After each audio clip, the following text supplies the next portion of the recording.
The lights on the space station flickered, humming with age and rust. Cargo crates lined the docking bay like broken teeth. In the far corner, hidden between old engines and broken panels, sat a small cage. Inside it curled like a forgotten. Rag was the alien girl. No name, no clothes, no hope. She was thin, too thin. Her arms were wrapped tightly around her legs. Her pale silver skin was bruised, her long white hair tangled with oil and dust. Her eyes, a strange soft violet, stared down at the floor. Didn't move. She didn't cry. She simply waited for pain, for hunger, for nothing. No one spoke to her. No one cared. The pirates who kept her there only came to throw scraps or kick the cage when they were bored. They called her Item, or sometimes It. One laughed once and said, "She's not even worth the metal we're wasting." But someone saw her. His name was Raylan. Raylan was not a soldier. He was not a hero. He was a human engineer, tall. Rough hands, oil-stained jacket, tired eyes that had seen too many broken machines and too many broken people. He came to Dock 12 to fix a leaking fuel line. It was a normal job. It's nothing special. Just another call, another credit payment. But then he heard something. A sound soft. It's like a breath, or maybe a quiet sob. He followed it, walking past dark crates and cold metal walls until he found her. His footsteps stopped. He blinked, unsure of what he was seeing. A cage. A girl. Barely alive. She looked up at him slowly. Her eyes met his, and for a second, everything stopped. Raylan felt it. That look. It wasn't fear. It wasn't anger. It was something deeper. It was silence. Deep, painful silence. He knelt beside the cage, keeping his voice low. "Hey," he said softly. "Can you understand me?" She didn't answer. Raylan looked around. No one was watching. He reached into his pocket and pulled out a protein bar. It wasn't much, but it was warm, real food. He pushed it through the bars. She stared at it for a long time, then slowly reached out. Her fingers were shaking. She took it, and without a word, began to eat.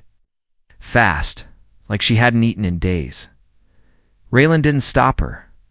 "Who did this to you?" he whispered, even though he already knew the answer. Still, she said nothing. Then a voice shouted behind him. "Step back, human." Raylan stood up quickly. Pirates stomped toward him, big arms, sharp teeth, and red eyes. "What are you doing near our property?" The pirate growled. "She's not property," Raylan said, his voice calm but cold. The pirate laughed. "She's a thing, human. You want to feed her? You better pay like everyone else." Raylan didn't move. "She's starving." The pirate walked closer and pushed Raylan back with one hand. "And she's none of your business. Now leave before I make you part of the cage, too." Raylan stared one last time at the girl. She had stopped eating.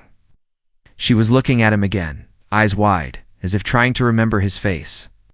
She hadn't spoken, but something had changed. Hope, like a flicker of light, tried to grow in her eyes. Raylan turned and walked away. But in his chest, something burned. That night, Raylan sat alone in his small cabin aboard his repair shuttle. He couldn't sleep. He kept thinking about her, her bruises, her silence, her eyes. No one had done anything.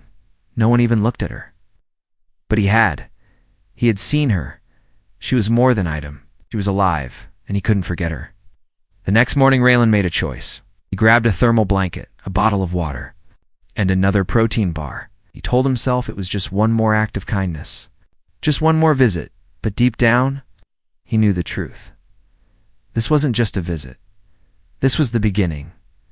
Asterisk Raylan walked fast through the metal corridors of Station Virix. It's the same path he took yesterday.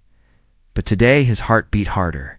His hands held a small cloth bag. Inside it, a soft thermal blanket, a protein bar, a water pouch, and a clean shirt he no longer wore. They weren't much, but they were more than what the girl had now. He didn't know her name.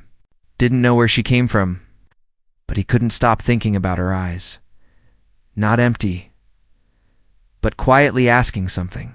A silent plea, Like she didn't even believe she deserved to be saved, but still hoped Dock 12 was quiet. The pirate ship was still there, tall and ugly like a rusted shark.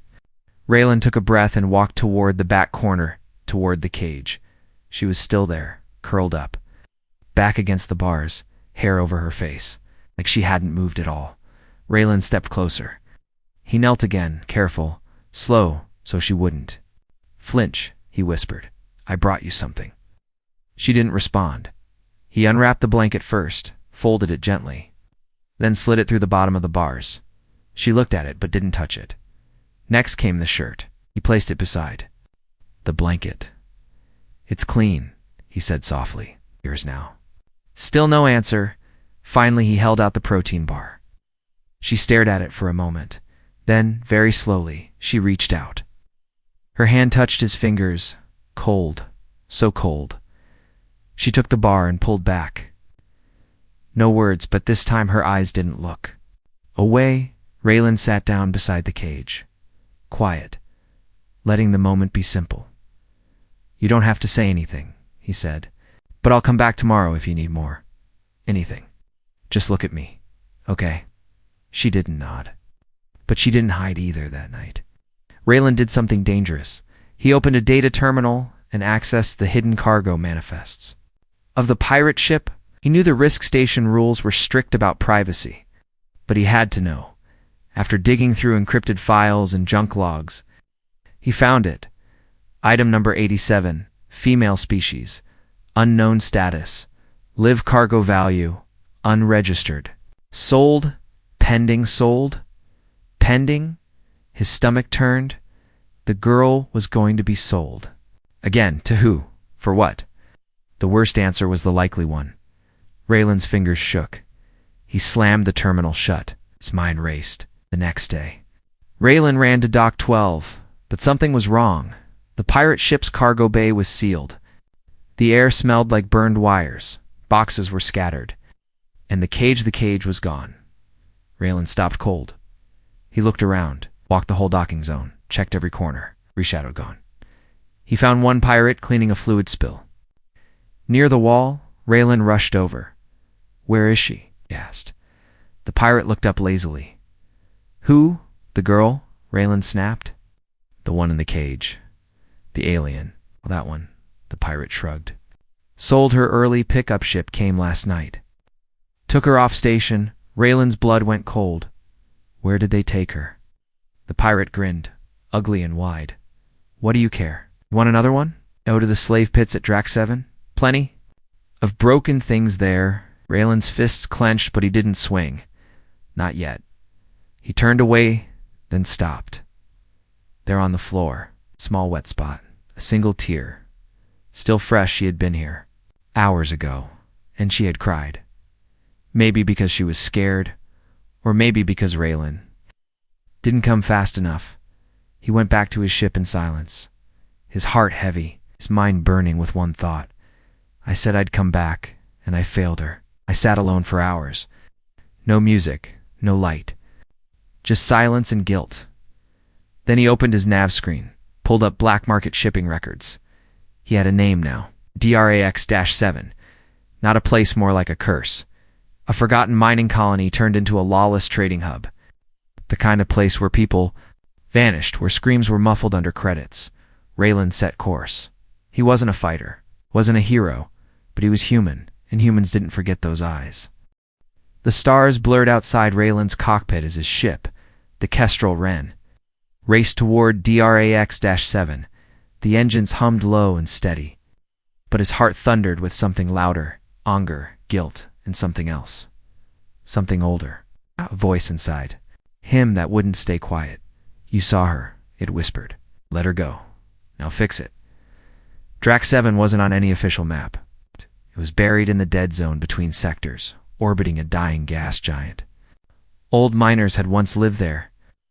Now it was a dark pit for criminals, slavers, and worse. Raylan had never gone there before. He never wanted to. But he would walk into hell now for her. He didn't even know her name. As the ship landed on the ruined platform of Drac 7, the smell of oil, smoke, and old blood hit him like a wall. Neon lights flickered over rusted walls. Aliens of all kinds moved like ghosts, silent, watching, broken. Raylan wore a cloak over his clothes, not to hide but to avoid being noticed. He asked no questions aloud. That would get him killed, instead. He followed shadows, rumors, and cold looks. At last he found someone willing to talk for a price. "Where do the girls go?" Raylan asked. A reptilian man behind a metal table grinned. "Auction house, back tunnel. You didn't hear it from." Raylan nodded. He left a few credits on the table. The tunnel was narrow, wet, and smelled like mold. Raylan moved carefully, scanning corners. When he reached the heavy iron door, 2 guards stepped forward. One looked him up and down. "You got coin?" "Got business," Raylan said, showing a small device in his hand. It blinked slowly, fake slave data. Enough to fool them? They let him in. What he saw inside made his blood run cold.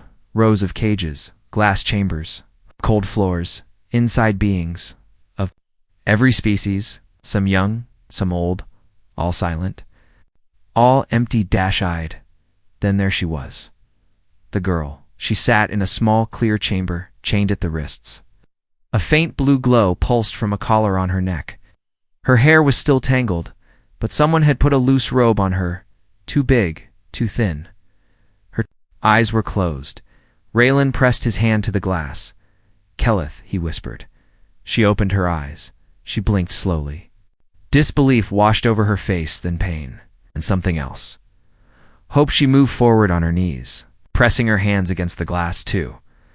But just as her lips began to move, an alarm sounded. Red lights flashed. A metal arm yanked her back. By the collar. She didn't scream, but Raylan saw the fear in her eyes. One of the guards shouted, "Intruder!" They weren't fooled anymore. Raylan turned and ran, ducking under a stun blast. He didn't come to fight. Not yet. Raylan dove into a side tunnel and hit a hidden panel on his wrist. The Kestrel Wren responded immediately. Engines hot, weapons online. But he didn't need guns, not now. He needed a plan. He sat inside a rusted storage bay and breathed deeply. His fingers traced the map he'd made of the underground layout. The auction would move her soon, maybe off-world. If that happened, he'd lose her forever. He reached out to the only contact who might help, an old smuggler named Bryn, part human, part cybernetic mess, and all trouble. "You owe me, Bryn," Raylan said. "Yeah," came the voice, crackling through the comm. "And now you're cashing in big." "What's the job?" Raylan grinned. "We break into Drax 7's auction vault." It was a pause, then laughter. "You're insane, I'm in." As Raylan prepared for the breakout, Keleth sat quietly in her cage again. But something inside her changed. She had seen the human's face. He came back. And even though they took him away again, even though the walls still held her, she felt something she hadn't felt in a long time. Warmth, not outside but inside. A spark. She closed her eyes and smiled. Asterisk darkness fell over Drax 7 like a heavy blanket. Above the cracked domes of the black market colony, no stars could be seen, only the dull red haze of the dying gas giant it orbited. But deep underground, something brighter stirred. A plan, a promise, and a human who would not walk away. Raylan crouched in a tunnel that stank of oil and forgotten fear. Behind him was Bryn, the half-machine smuggler with glowing red eyes and a cough like grinding metal. "You sure she's worth this, Ray?" Bryn asked, checking the plasma cutter. Raylan didn't look back. "She's not worth something. She's someone they just forgot." Bryn chuckled. "Hey, spoken like a fool with a heart. Let's blow the floor off hell then." Their way in was an abandoned maintenance shaft that led to a ventilation node near the auction vault. No alarms, no guards, no cameras. The perfect ghost store. Raylan slipped in first. The tunnel was tight, wires snapping under his boots. But when he dropped into the vent chamber, he didn't hesitate. He was close now. Too close to fail. Keleth was inside that vault. She had to be. Inside the vault, Keleth lay still in her clear prison. Her collar buzzed quietly. The air was cold. Her mind felt cloudy from the drugs they'd used to keep her weak. But her heart was loud.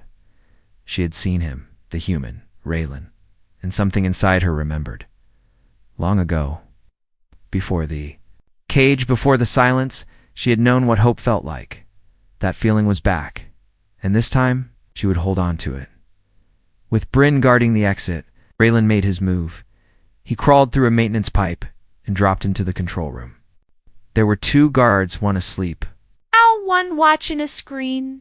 Raylan didn't waste time. He grabbed the shock baton from his belt, slammed it into the back of the watching guard's neck, then caught the sleeping one before he could wake.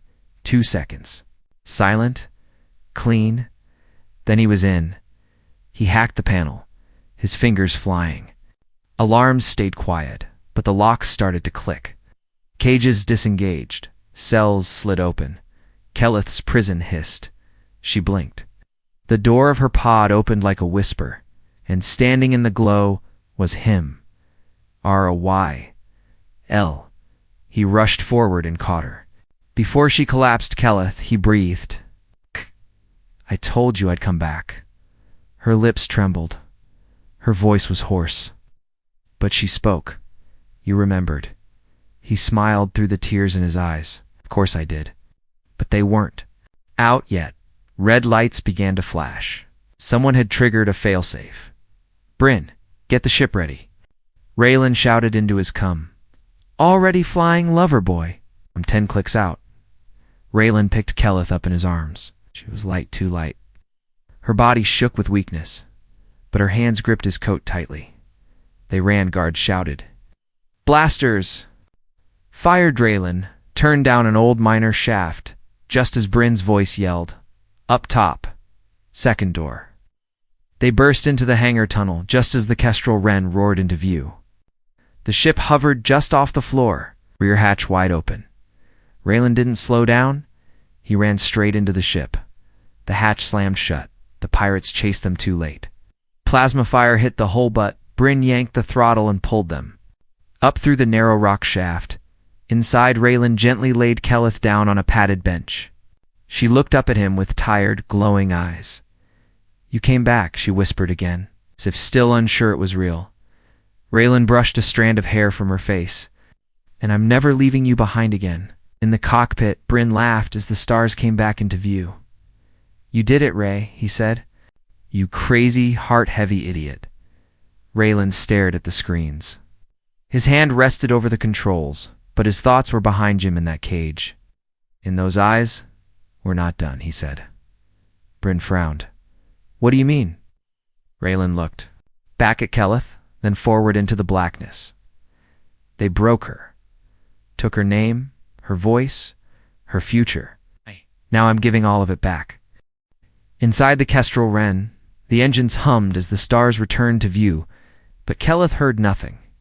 She lay on a soft bed in the medical bay, wrapped in a blanket that actually smelled clean. Her body was sore, her vision blurred, but for the first time in her life, the walls weren't metal bars. There were no chains, no cold floors, no voices calling her thing, only warmth and the quiet footsteps of the human who wouldn't give up. Raylan stepped into the room. Carrying a warm bowl of broth, he didn't say anything. He simply knelt by the bed and placed the bowl on the table next to her. Keleth's eyes followed his hand. Slowly, her fingers reached out, but stopped. Her voice was almost a whisper, dry and shaking. Is this mine? Raylan smiled gently. Yes, all yours. You're not a prisoner anymore. Tears welled in her eyes, but they didn't fall, not yet. She picked up the bowl with both hands and drank slowly. The broth wasn't special, but to her, it tasted like sunlight. After she finished, Raylan sat down across from her. He didn't rush. He waited. Finally, she spoke again. My name, it was taken. Raylan leaned forward. To tell me now, not unless you want to. She looked down at the blanket, fingers gripping the fabric. They broke the sound out of me. I forgot how to use words. I forgot I existed. Her voice cracked. But you remembered me. Ow. I couldn't. Raylan placed a hand over hers. I'll remember you every day, till you remember yourself. The next day, Keleth stood, barely. Her legs shook, but she refused to be carried anymore. With Raylan's help, She walked through the ship slowly. He showed her everything: the engine room, the galley, the bridge. "This is the Ember Core," he said, tapping the glowing blue crystal in the heart of the ship. "Keeps us flying. But don't worry. She listens to me more than Bryn." Kelleth smiled faintly. "She's like me then, stolen and now flying again." Raylan looked at her, surprised. "That's a good way to say it." Kelleth's smile faded, but her eyes shone brighter. "I remember one word." From before Raylan waited. "My name," she whispered, "was Kelleth." A. He nodded. "Then it still is." Later that night, Kelleth sat alone in a small corner Raylan had cleared. For her, a blanket draped like a curtain giving her privacy. There was a mirror, a comb, a clean robe, and a nameplate, freshly carved, resting on the floor. Kelleth's Quarashi stared at it. She ran her fingers over the letters, real, solid, like she existed again. Meanwhile, in the cockpit, Bryn leaned against the wall. "You're giving her a whole room now?" he said, half smiling. "Not just food and blankets?" Raylan looked at the stars. She deserves a future, not just survival. Bryn crossed his arms. "You know what happens next, right? They'll come after her, the people who paid for her, the pirates, the syndicates." "I know," Raylan said quietly. "She's not just some girl," Bryn continued. "You saw what she did with her hands back there, lights, energy, power. She's not normal." Raylan didn't argue. "She's not, but that doesn't mean she belongs in a cage." The next morning, the ship shook. Kelleth woke with a jolt. Raylan's voice came through the intercom. "Kelleth, stay in your quarters. Do not open the door." But Kelleth didn't stay. She stepped out barefoot, walking toward the control deck. As she entered, Raylan turned his eyes wide. "What are you doing?" Inside the ship, 3 dark ships approached fast. Their signals were encrypted, aggressive. "Syndicate hunters. They found us," Bryn muttered. Powering shields, Raylan rushed to the weapons panel. But Kelleth stepped forward. "Let me help," she said quietly. Raylan shook his head. "No, you're too weak." She raised her hand. Light pulsed from her fingertips. Pure, white, burning like a star. And in that light, the ship's engines surged. Systems lit up. Power flooded through the hull. The Kestrel Wren moved faster than ever before, like the stars themselves parted to let her pass. Bryn shouted, "What the hell?" Kelleth collapsed. Raylan caught her in his arms. "Kelleth," he whispered. She looked up at him, breathing hard. "I told you I was broken," she said, eyes glowing faintly. "But I'm not empty." Asterisk. The Kestrel Wren roared through space like it had grown wings. Behind it, 3 black syndicate warships, chased in a V formation. They fired plasma bolts, green and violet streaks of deadly light, but none hit. Not one. Kelleth's energy had done something. The engines were stronger, faster, smarter, but she lay unconscious now, her head resting.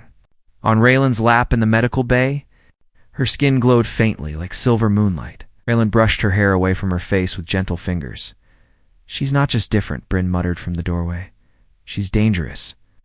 Raylan looked up. "She saved us." Bryn leaned against the wall, half-lit by red emergency lights. "And what happens when that energy runs out, or burns her up from the inside?" Raylan didn't answer. He just stared at Kella, at the calm in her sleeping face. He wasn't afraid of her, was afraid for her, and he had no plans to let her face it alone in the engine room. Something pulsed. Raylan stepped in and saw it. The Ember Core had changed. It now pulsed with white gold light. It wasn't overheating, but evolving, fusing with the strange alien energy Kelleth had released. The ship wasn't just flying anymore, it was alive. He tapped a panel. The AI voice spoke. New energy signature detected. Boosting maneuvering thrusts. Shield regeneration enhanced. Weapon response tripled. Raylan blinked. She upgraded the ship without touching a wire. He whispered, "Kelleth, what are you?" Outside, the syndicate ships stopped chasing.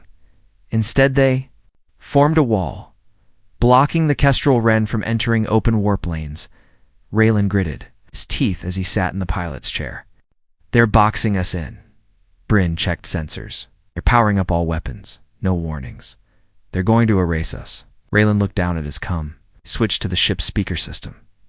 Kelleth, I don't know if you can hear me, but I need you. No answer. He turned to Bryn. Then we fight human style. The wren spun like a falling star, its wings folding in and out as Raylan pulled off a sharp drift. He activated the old defense guns, rusty but modified. The first Syndicate ship fired direct hit to the wren's left side. Sparks flew. Bryn yelled, "Shields down to 40%. Raylan grunted, twisting the controls. "Give me control of the forward cannons, you. You haven't used them in years." I wasn't angry back then. Inside the medical bay, Kelleth twitched. Her fingers moved. Her breath returned in. Deep, slow waves. She heard everything. The voices, the guns, the pain. And somewhere in that mix, Raylan's voice, "I need you." She opened her eyes. Then she stood. Kelleth walked barefoot to the core room. Raylan saw her on the cam feed just as he fired both forward cannons.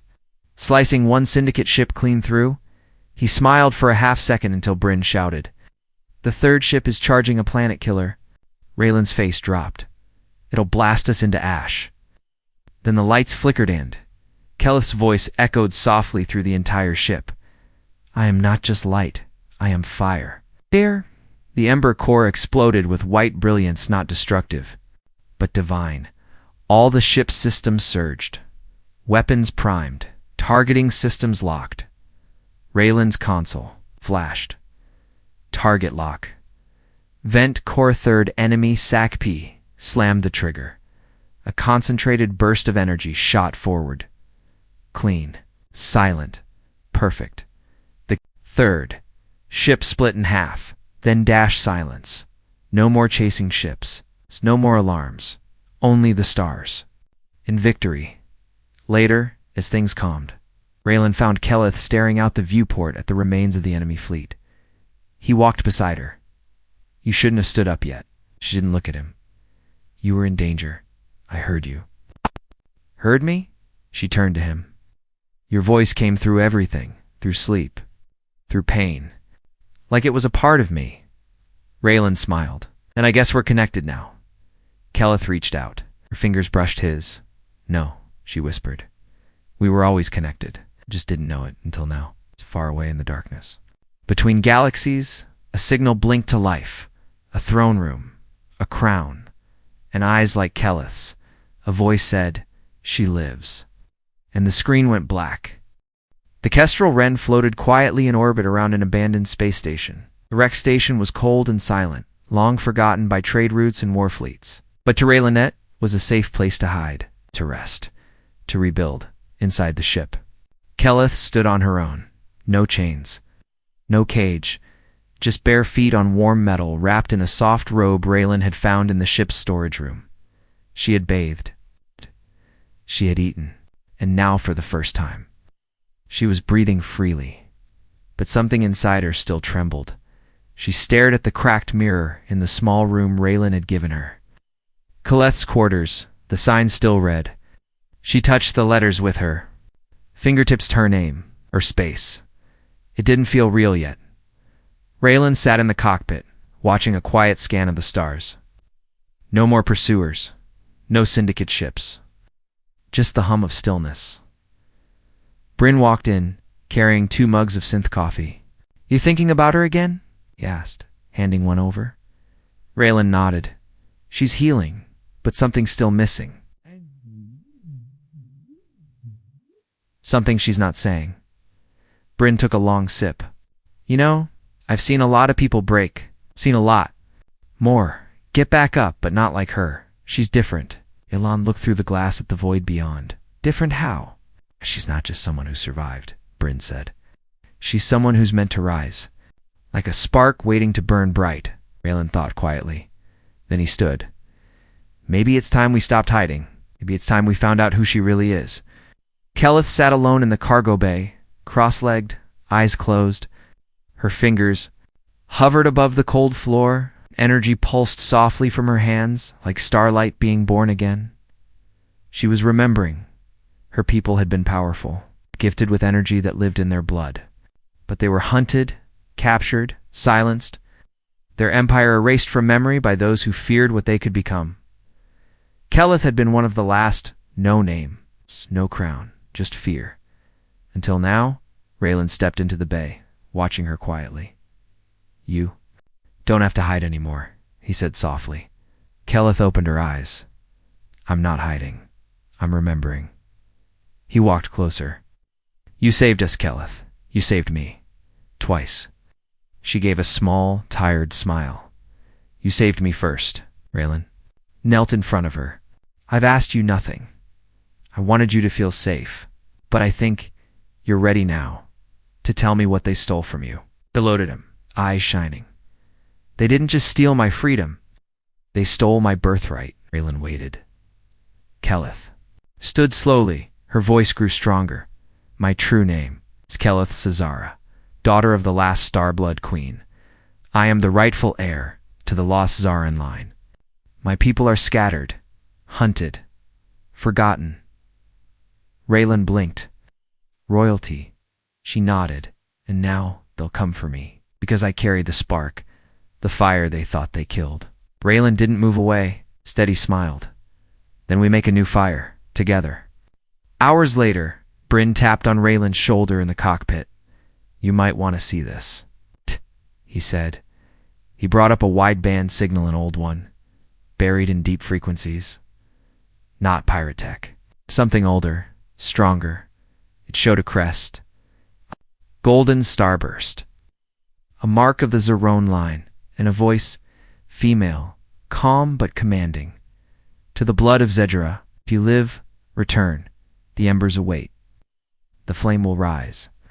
Raylan looked at Keleth, who had just stepped in. Her breath caught. "That signal, it's calling me home." Bryn whistled. "Looks like your past didn't forget you after all." Keleth looked uncertain. "But I'm not ready. Know how to rule. I don't even know who's left." Raylan stepped forward, placing a hand on her shoulder. "Then let's find out. Together." Before the ship jumped into deep space, Raylan made one last addition to the Kestrel Wren, near the door to the bridge.